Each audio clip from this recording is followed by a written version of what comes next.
You're listening to the Collected Podcast, bringing you inspiration and resources to help you discover and live from your truest self. Follow along on social media at Collected Workshops, and be sure to visit thecollectedpodcast.com for show notes and to learn more.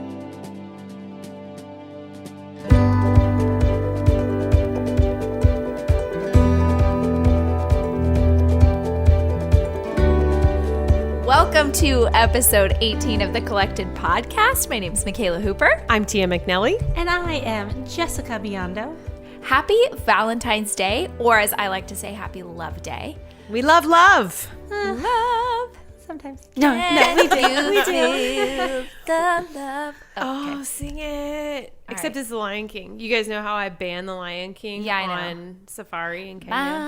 Yeah, Yeah, Michaela directly You're welcome. disregarded.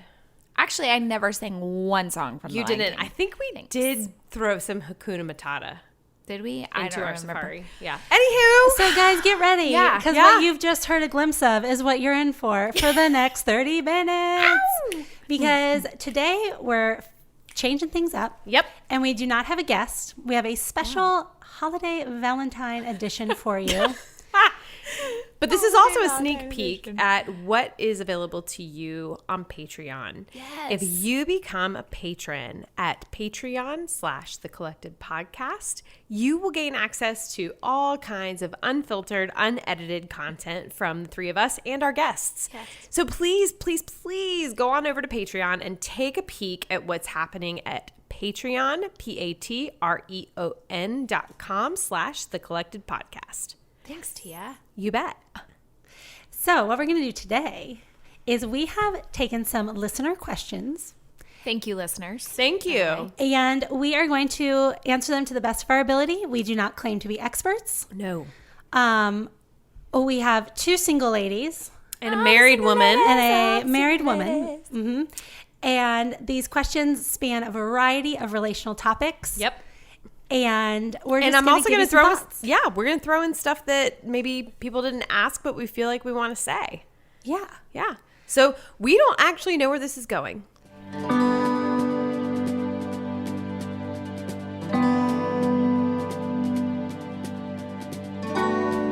Okay, so we took a poll on Instagram, on all of our personal accounts, all of our business accounts, on the Collected Workshops account. That's a lot of accounts. And we got a lot of questions, and I feel very sure, don't you feel sure that we are not going to be able to address all of the questions that we got? I agree. True. However, we are going to take on some of these and see where we get to.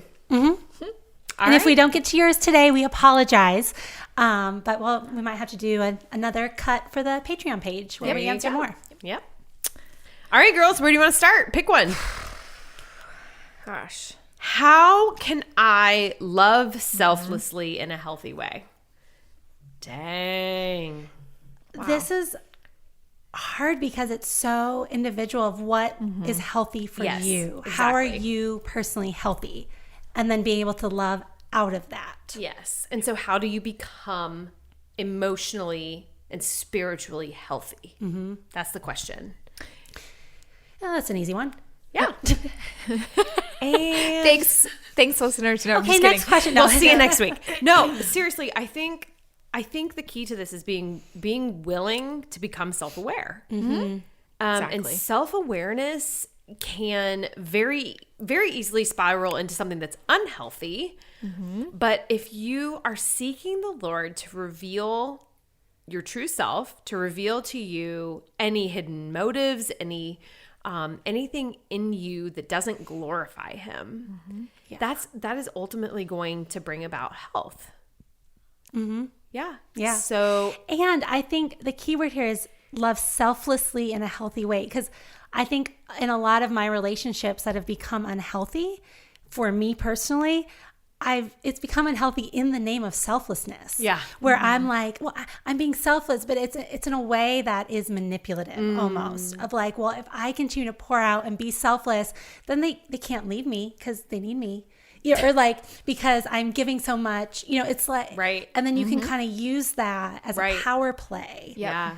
And so I think with that selfless love being healthy, if you have that spirit to give, you have to constantly be checking your motivations. Yeah. Right. I think like you said. I think a great starting point for like study of God's word, if you want to make sure that you're checking your motives, is Proverbs 16:2.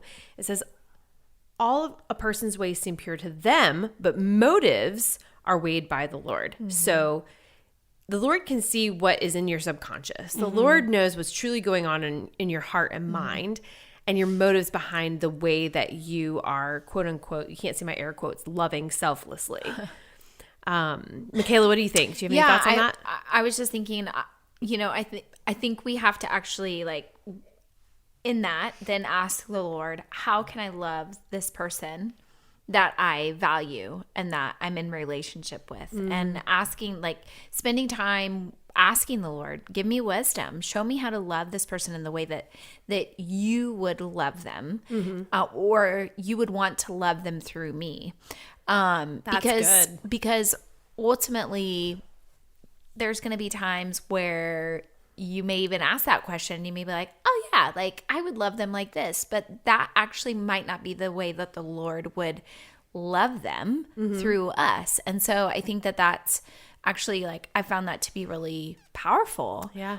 Because I might not see in my human eye, like how to love this person. Or I might think, oh, I would love them in this way. But the Lord might actually be like, no, like I'm going to love them in this way. Yeah. And I think that's a really important thing to go to and say, okay, Lord, what's your filter? Like, how do I love them? How do I see them through your eyes? And that will eliminate self getting in the way of loving somebody through your lens. Yep. But I also think like just, loving someone selflessly, like when you spend time with someone, you get to know who they are. And, we could talk about love languages and all, there's many other things we could talk about in relationship to this, but I think like Enneagram. Yeah, Enneagram. Yeah, right. Hey. Which I was going to say, I love the Enneagram and how it's like it pairs you with so many different. Well, it calls out the selfish ways that you love in the name of selflessness. Right, exactly. So it's not like you're only like compatible with two types of people or whatever, which I feel like sometimes personality tests do that. But Enneagram takes it to a whole other level. Let's be honest. Yeah. So I just think, it's really important to take time with a person and be able to identify the things that you recognize they feel loved, they feel cared for, they feel honored in. And you don't expect anything in return. Exactly. That's the key. And even if you're hoping for something in return, like the Lord can work with that. Yep. I remember That's good. I used to judge people's motives for why they wanted to come to Kenya. Really, really judge their motives. They just want to go on safari. They want to feel good about helping the poor people. I, in a extremely unhealthy way, in the very beginning, was very judgmental about people's motivation. And the Lord very sweetly said to me, I can work with whatever motivation they have and transform their lives and work through them and use them for my glory. Yeah. So you just leave their motives alone and let me check deal with your that. own motives. Yeah. Right? Exactly. And check. So my point here is, if you want to love selflessly, whatever motive you have in serving and helping the person that you love, the Lord can work with that. But lay it before them. Be real with yourself. Be real before the Lord. By the way, He already knows what your motive is anyways. Yep. So once you recognize that, it's not like it was a surprise to Him. So just be real with that and see what comes of it. That kind of leads into the next question that I'm picking.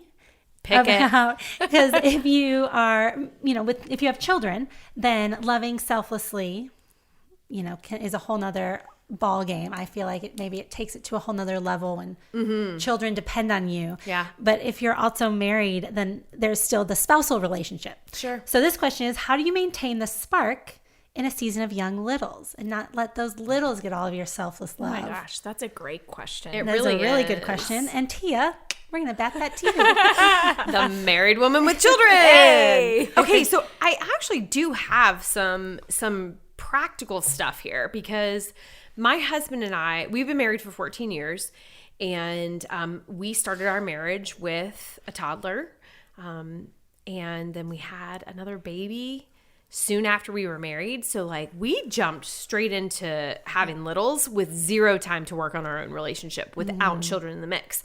So there were a few things that we did practically to kind of maintain the spark, so to speak, to be sure that we were being intentional with one another. One of those was that we instituted a no children in the bed ever policy. I know that there are a lot of different views on co-sleeping, but I'm telling you that has been one of the most productive decisions that we've made in our marriage. The bed is not for kids. Kids take over every other part of the house, but that space is sacred. It's a private space for you to be able to talk, for intimacy to take place, for the things of marriage that God intended only for marriage to take place. It's just sacred. And so kids, that's not where kids go. So I'm anti co-sleeping. And if you disagree with me, that's cool.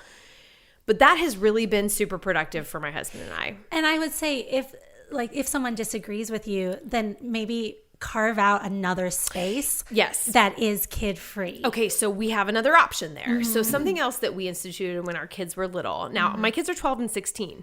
So this is, I'm pulling from the archives here. Yeah. But another thing that we instituted was couch time. So every afternoon when my husband came home from work, we would take 10 minutes to sit on the couch, look each other in the eye, and talk about our day. Sometimes that had to happen on the phone because he was walking into straight crazy. Like you never know what you're walking into. Yeah. And sometimes there were just needs that we couldn't ignore for the kids. And so it was always different. But couch time was something that we learned. I don't even remember which book we learned it from, but yeah, that was something that was super helpful. Carve out that intentional time. And we interestingly just reinstituted that in these teenage years. You know, the question was about when you have littles, but I have found that finding that private time is even harder with kids who know what's going on. Totally. So cherish gosh. those, kind of naive toddler years and baby years when, they can't hear your conversation and understand what you're saying. I have found it to be more challenging here in these later years. Let's see. What else did I think of there? I'm so glad that you said that, Tia, because I was thinking that like so many of my friends that have kids have said those two things. Setting space for you and your spouse to have time together. Whether it's after your kids go to bed or even just like being intentional about like having the set bedtime, which doesn't always go as you plan, 8 o'clock or whatever. But that's up to you, parents. But but like that is up to you. And again, I'm speaking from other people's perspective, but what I feel like is very common is from my friends is that, you set the time, you set the boundary, and it's being okay with that boundary being set, even if your child doesn't like the boundary. And I've been like, I've been in the midst of it and I'm like, oh my gosh, like it's so hard. But like, some of my friends have been so intentional with just saying, you know what, like this is bedtime. Yep. We're setting it. They're going to bed and we're now going to have our time either for us as a couple or even to hang out with friends. Yeah.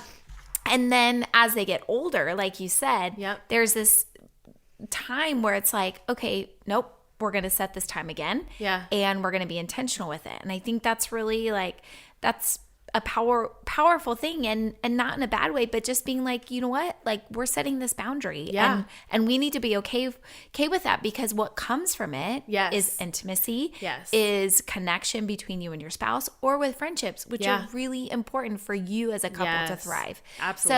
So I just like, I'm gonna like second that, and I'm gonna put that in my back pocket Do it. for when I'm married and have Yeah. children.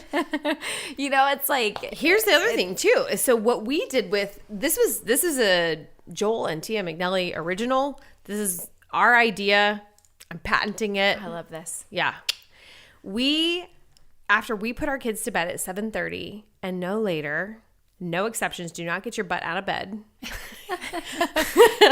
We had wine and cheese dates. That's what we called it. Where we would put together a cheap spread. Wait, you invented wine and cheese? Oh, yeah, we did. Oh, Jess. But Okay. So we would put the kids to bed. We would put together a spread of wine and cheese and charcuterie and bread and dip and whatever else. Listeners, you're seeing how we really get on each other sometimes. I gotta call Tia out for trying to claim the patent on wine and cheese. wine and cheese. Listen, it's the wine and cheese gosh. date with littles. No, I love this. This is a great idea. Honestly, because It's so you know great. what? You have littles early in marriage when you have no money. You haven't progressed in your careers. You are still in a place of living on a budget. And so that's what we did.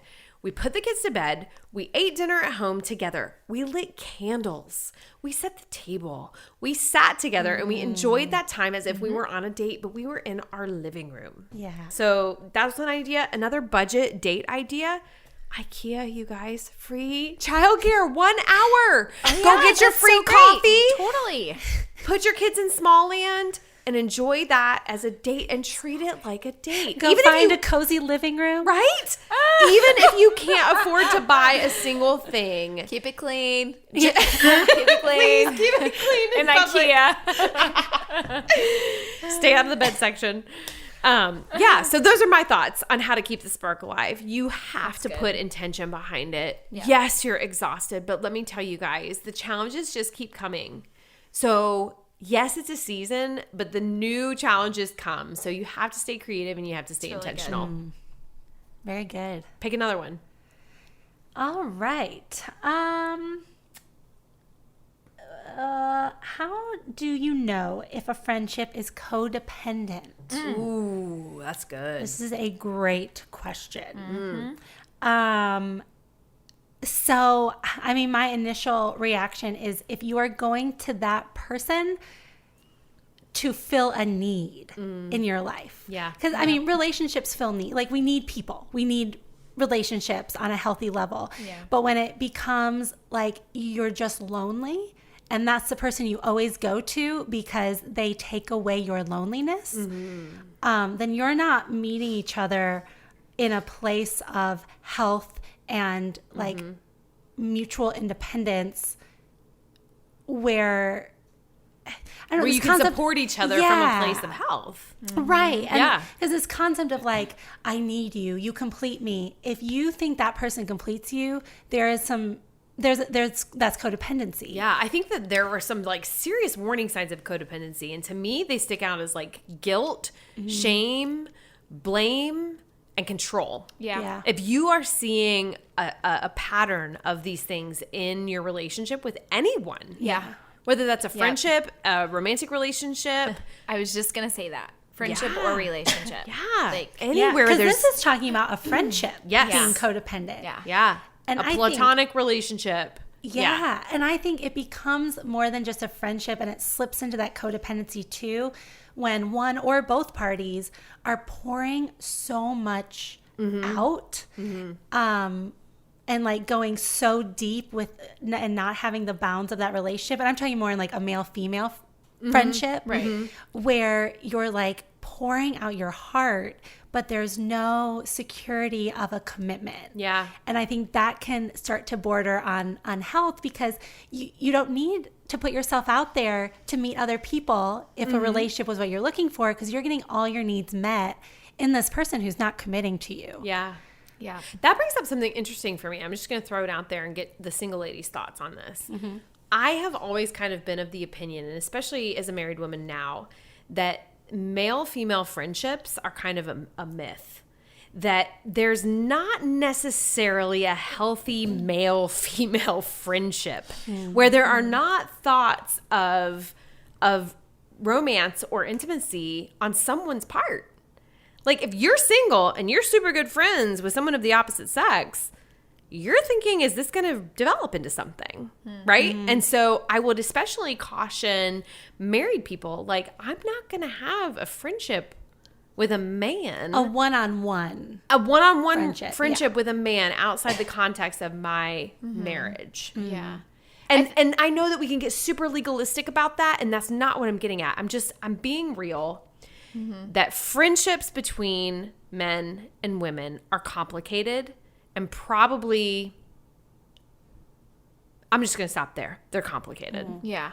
I think it's good to clarify like what you did as far as marriage goes. Yeah. And I think also like somebody who's single, like, you know, you have to establish some kind of like, Yeah, You gotta it's start true. somewhere. you know, you gotta do. start somewhere. I gotta and be so- friends with guys. Yeah, exactly. And so like, I think it's a fine line because, you know, I don't know. It's like, how do you start? Like, Yeah. you have to start there. Like, you have to start in friendship. And so I think it's just being mindful and being able to, you know, like, I guess, be aware, be mindful, and having like clear boundaries. Do I hang out just in groups, or do I, okay, let's be honest, like, do I just go to coffee? Okay, well, I don't know. I think sometimes that has like an underlying message of like, Yeah. we're going to coffee because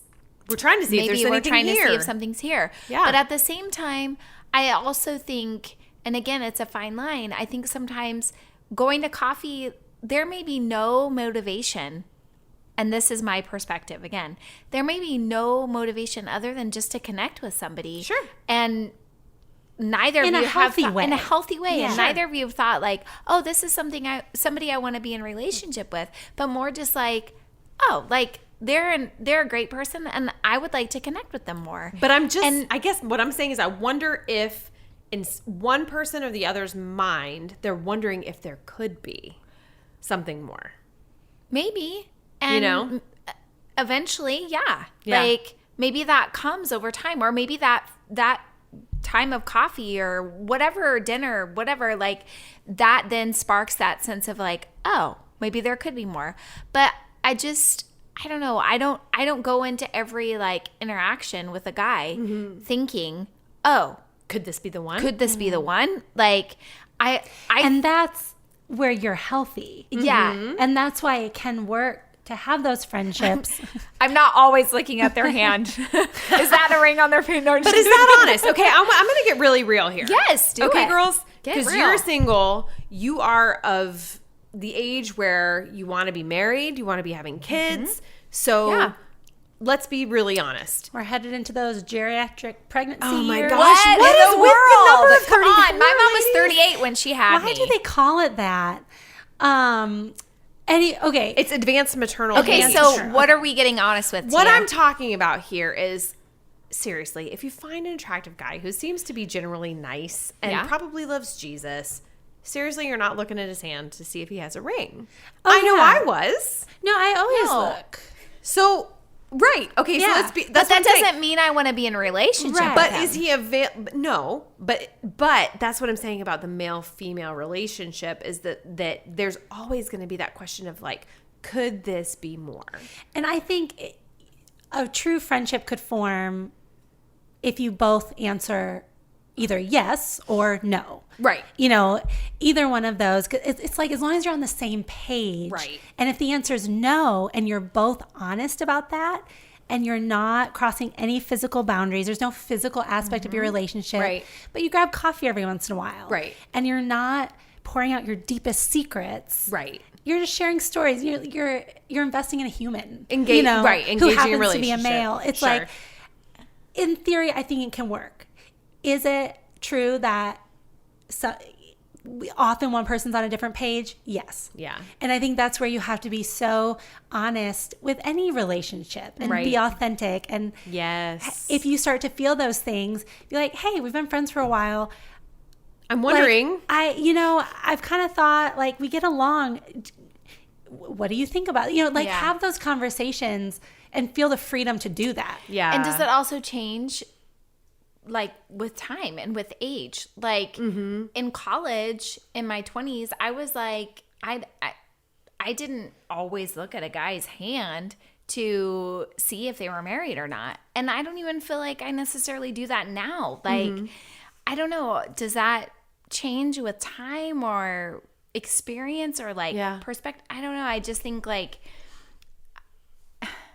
I see what you're saying, and I agree to an extent, but I also feel like I'm not looking at every guy with this sense of like, are they, like, are they the one? Are they Could the this one? be someone I Like, could date? Yeah. But you have to have a healthy perspective, and you have to be aware, because at the end of the day, like, it is someone else. It's a human being that you're engaging with, and you're, like, you're being vulnerable to an extent with them, and vice versa. So I think it's like their heart and your heart is on the line in a sense. So that's good.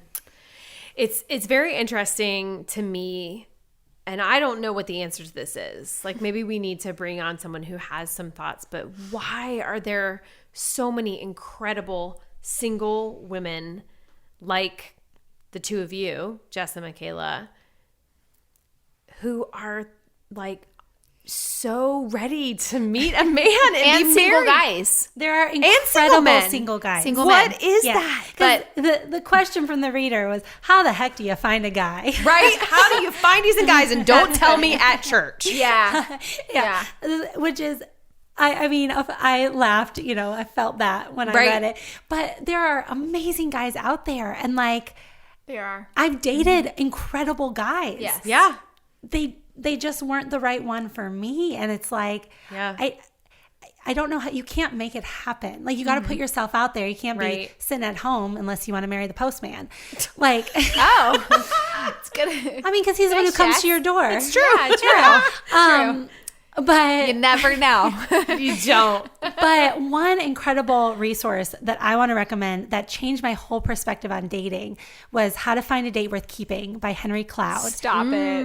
I read that as well. Did you like it? Yeah. I loved it. was It's like good. the anti-I Kiss Dating Goodbye, which I was like, that okay, book Henry. messed up a whole generation of did. singles. And Yeah. like, that's my generation. And it put this pressure on people of like, you have to know. Or, if you don't know, then there's something wrong with you, or they're not the right one. But Henry Cloud's whole perspective is like, you're strangers when you meet someone. Don't put that pressure. Don't you dare think about marriage or put any expectations on them. Just get to know people for who they are and learn their stories. And, it's a numbers game also, he says. Yeah, It is. Where you just gotta be dating. Yeah. In the book, he's basically like, he challenges this one girl. He's like, talk to 5 different, or he says something like, talk to multiple. You should always be talking to 5 people at one time. 5. Yeah. And My eyes just got really wide, y'all. I know. It's a know. crazy concept. It's crazy, but the whole idea behind it is like, why? It's kind of like, why not? Like, why aren't you talking to more people? And being honest with all of them of like, I'm seeing other people and not being physical with any of them. Right. Because that's where the lines blur. Yeah. But then as you meet them, some will fade away. Yeah.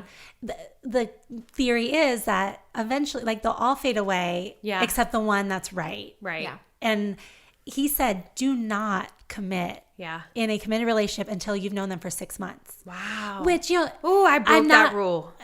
And so many Big people, time. Well, many but- people have. So yeah. it's like, this is not gospel. Right. But this is just a new theory that made me think. Right. Yep. Right.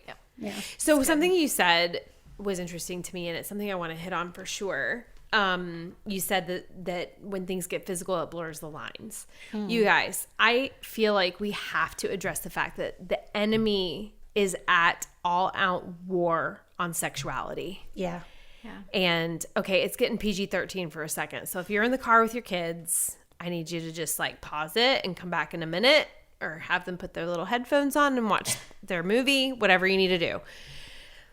But this is something that, as we've been researching curriculum for Flourish Kenya, we're realizing that the root of this is really that there is no one on the face of the planet that hasn't been affected by the enemy's desire to steal sexuality from the human race. Yeah. We are so vulnerable as a people to the enemy's schemes right now. And I know it's been like that for all time. There's nothing new under the sun. But the fact is, it is incredibly difficult to maintain a right relationship to our sexuality and intimacy in general.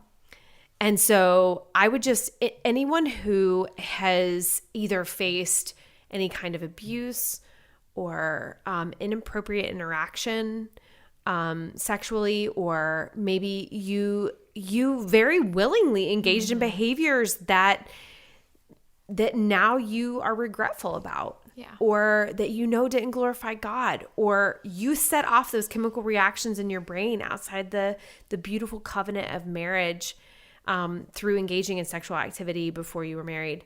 I just would encourage you to seek professional help. There are people who are trained who can help you address past trauma if you've faced abuse, or the guilt and shame that the enemy likes to pile on if you're dealing with just anything from your past that wants to get in the way of a healthy sexual relationship. Because the truth of the matter is that God created intimacy and sex as a beautiful model for the deep and incredibly personal relationship that he wants with us and that he wants with his church. And marriage is such a beautiful picture of what we have to look forward to in eternity. So anyhow, I'm off the soapbox. No, you can take the headphones off your kids. Or maybe not. What do you have to say? Maybe not. Because I have a question for you, Tia. Since Yes. you are the one out of the three of us that's married. Like, how do you tell your spouse that you want more affection? That's an interesting one. You know what? I'm married to a 5 Okay. on the Enneagram, and the 5 is called the investigator. Okay. They are sort of known for being very like thought oriented and not so much feelings oriented. Yeah. We sort of joke that my husband doesn't have any feelings. We saw there's an Instagram account that is popular right now called the Rude Word for donkey. Enneagram. And there was a meme that said basically like, there's water on my face, and the other person says, those are tears. Like a 5 can be so disconnected from their emotions they don't even recognize their own tears. Yeah. And that's my husband. And so a friend who sent this question about affection and marriage, I feel you.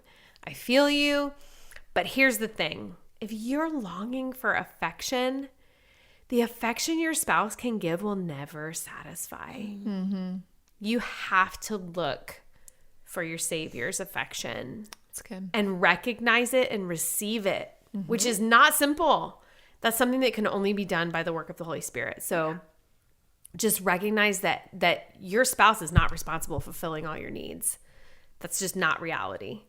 But practically in marriage, this happens. Yeah. And I've had to have very hard conversations with my husband and just say, hey, you know that this is how I am, and I'm longing for you to show me affection. I'm longing to feel connected to you by your physical touch and your words of affirmation. Those are the things that make me feel loved by you. And so I'm just asking you from a very honest place if you could be intentional about showing me affection in those ways. And then trust that that's coming from a place of honesty. It's really good. And authenticity. Because it would be very easy for the enemy to convince you to then think that the only reason that they're doing that When it comes, it's because you ask them to. But the truth is, if you believe this person loves you and values you, that if they hear you say, I need this from you, and then they give that to you, they're giving that from a place of love and longing to meet your needs. So just trust them. It's good stuff. Well, we are about out of time, and we got through about half of the questions. No, not even. Well, We have so many left. there's so many more. But I want to say one final thing, circling back to that idea of codependency, because at one point I mentioned that idea of you complete me, which I think is what so many people, I think that's what, when I was younger too, like that's how I pictured relationships, and that's codependency. Yep. But someone once told me that relationships are not addition, where half plus half equals whole, they're multiplication. That's good. And half really good. times half is a quarter.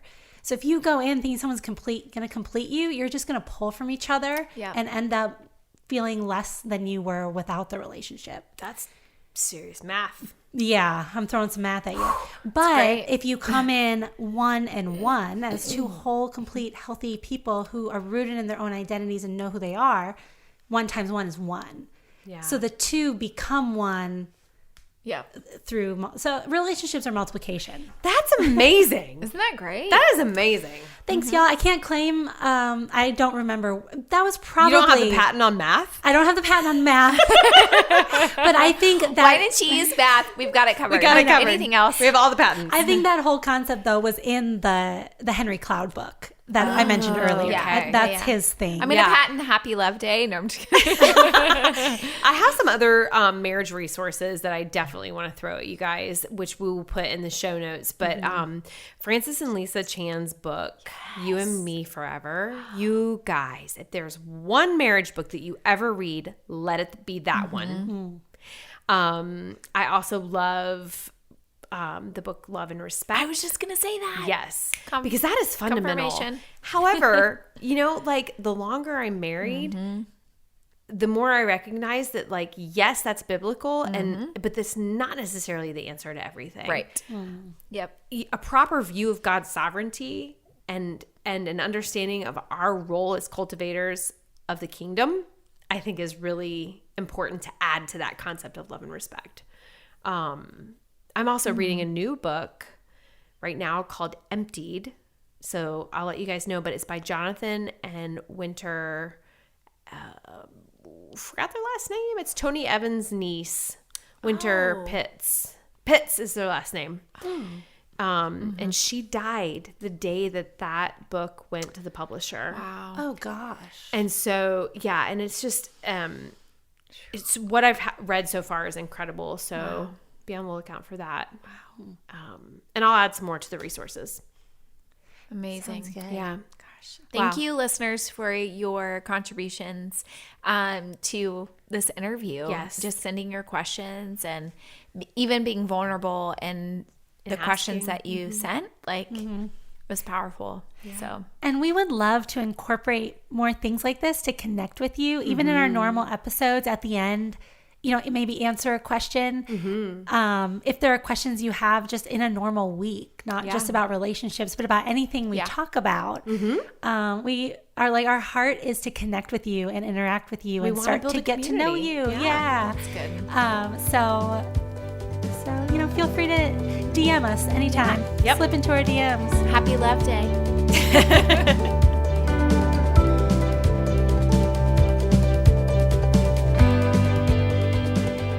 Thank you for listening to the Collected Podcast. Be sure to subscribe, rate, and review. And if you like what you've heard, we'd love it if you would spread the word. You can follow Collected on social media at Collected Workshops. You can also find Tia at Tia McNelly Notes and Jess at Spreza Foundry. Check back for weekly episodes dropping every Thursday.